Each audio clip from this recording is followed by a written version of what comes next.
Our next guest just met with Israeli Prime Minister Benjamin Netanyahu in Jerusalem, and he says the White House is sending Israel mixed messages. So what does the president need to do today during his meeting with Netanyahu? South Carolina Senator Lindsey Graham joins me now. Good morning to you, Senator. Good morning. All right, so you say mixed messages being said. In what way? Well, we shouldn't be talking about what Israel may do to protect themselves. We should be talking about what Iran faces if they continue to enrich uranium. So I'd like the president to give assurance to the Prime Minister of Israel there will be red lines communicated to Iran. We're going to tell them where our red lines are, and we want them to be your red lines. And we'll, through back channels, communicate to the Iranians. And the best way to avoid war with Iran, which would be tough for us, is to prove to them they could not win. And the president's got a challenge here. You know, the bin Laden raid was great, but when you withdraw from Iraq, when you pull back the surge unnecessarily because of this election cycle, it does send mixed messages. And there's a lot of advice coming out of Washington to Israel. My advice to the Israeli Prime Minister, and I told him this to his face, never lose control of your own destiny.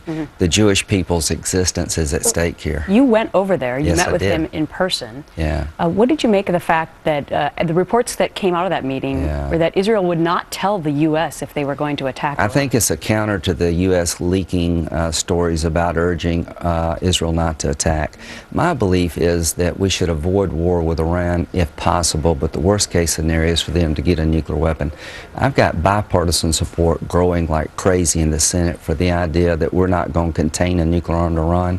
If you don't contain them, you have to stop them, either through sanctions, which I think can work, or military strikes. So I think the Prime Minister of Israel needs to be reassured that the United States, one, recognizes Israel can make their own decisions as a sovereign nation, and that we see it just like they do regarding Iran. Well, this is such an important meeting today between Huge. Netanyahu and President Obama. And President Obama spoke to the AIPAC convention just yesterday.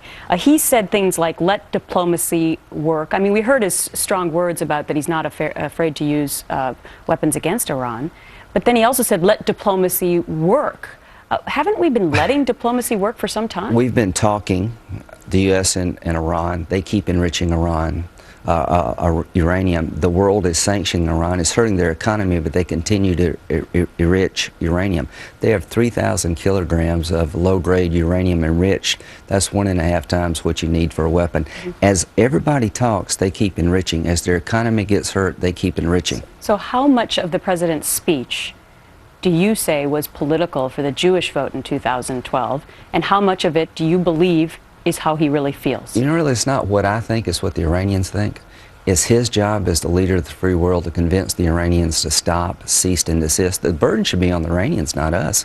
It's not about, quit talking about what Israel should or should not do. Tell the Iranians, stop enriching or else, and here's what we want you to do to prove to us that you've stopped. So the president, I don't want to make this partisan. We're going to have a bipartisan vote in the Senate saying containment of Iran is not an option. We're going to stand behind the president if he'll do the right thing. But the only way to stop the Iranians, in my view, is if they believe a military strike of devastating consequence will come their way if they don't stop. And if they get a nuclear weapon, then that is something you don't want on your resume as a president. No kidding. I mean, we've been saying that for a long time. It will change the world. There will be weapons throughout the Mideast. They will give this stuff to terrorists. So, Mr. President, reassure the Prime Minister of Israel, do what you must to protect the Israeli people. I am with you. And to the Iranians, this is your last chance. Stop it or else.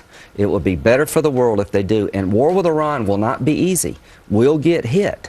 But if they get a nuclear weapon, it'll be a lot worse for us. It's a bad choice to make. Could be all over. Iran with a nuclear weapon is an unacceptable choice. All right, Senator Graham, thanks so much for your thoughts this morning. Live here on The Couch. Good to see you.